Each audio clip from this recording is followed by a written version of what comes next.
Hi everyone. I'm pleased to announce that I have finished at last building my first instrument, my first bass. This is the BR6. I built it for my nephew, who's a great bass player, who's at school at Oberlin right now. The BR, those are his initials, and of course the 6 stands for 6-string. Some of the features of this bass, the top is spalted maple. I got this online from a seller out of Canada. The fretboard is Indian ebony, and it has that nice kind of bright, snappy feel and tone that ebony fretboards tend to have. The body core is swamp ash, which I got locally. And then as you can see, the neck is a 3-piece laminated neck with maple and zebra wood. As for hardware, the bridge is an Ibanez Accucast bridge, which I have on a couple other Ibanez basses that I own. Really nice, convenient, easy to adjust, easy to intonate. It's a really good, solid bridge. The pickups are Delano pickups. Delano is a German company. I have some Delano pickups on another bass of mine, and I've always been really fond of them. They sound great. They've got a lot of sort of oomph and power. This is the JC6, which is their sort of 6-string jazz bass pickup. And this, as you can see, is a Music Man sort of style 6-string pickup. It's called the MC6, I believe. And it's really good because it has a big footprint, and it provides like a really good platform under your fingers, which I need as a bass player. That's like crucial for me. As far as electronics go, I went with a Glockenklang sort of pre-wired preamp setup. Once again, like I have the same preamp on another bass, and I've just always really liked it. I like its simplicity. It's just volume, balance, bass, and treble.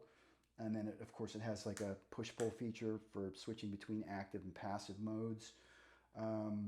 Because this pickup, this Delano pickup is a 4-conductor pickup, I took advantage of that to add a mini toggle switch to get some more tonal variety. So there's a parallel position, and then of course there's a single coil position, which is really great, really interesting, and it makes it like playing a Fender bass.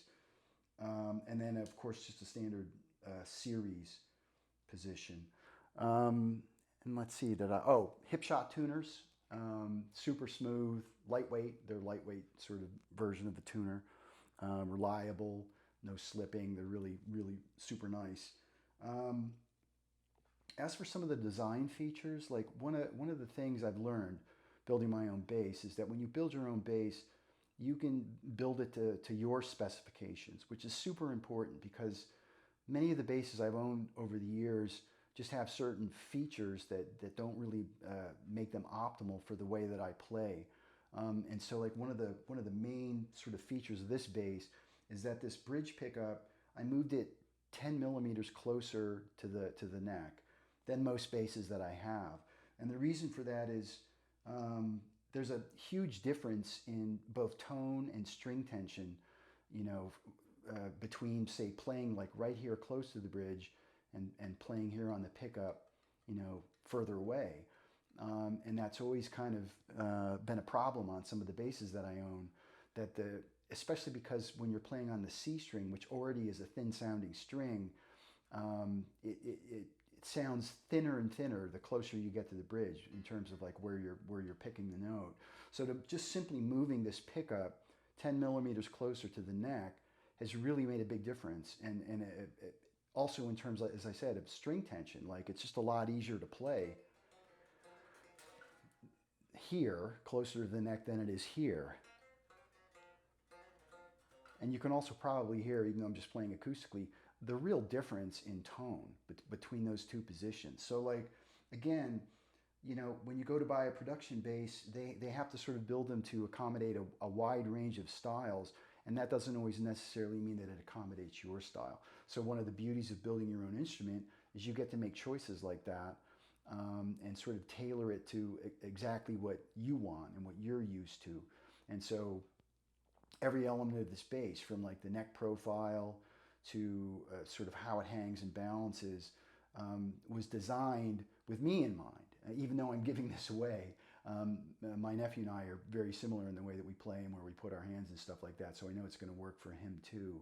But again, the one thing, like if anyone was so inclined, if you ever want to get into this hobby, as I've gotten into it, I think that you'll find that the instruments you produce are uniquely suited to your style, and that's a big deal. It's very important.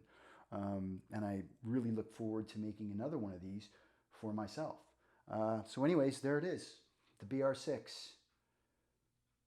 I'll be saying adios to it in a few days and handing it over to my nephew, who will become its new owner and custodian, and I hope he enjoys it as much as I've enjoyed building it. Bye, everyone.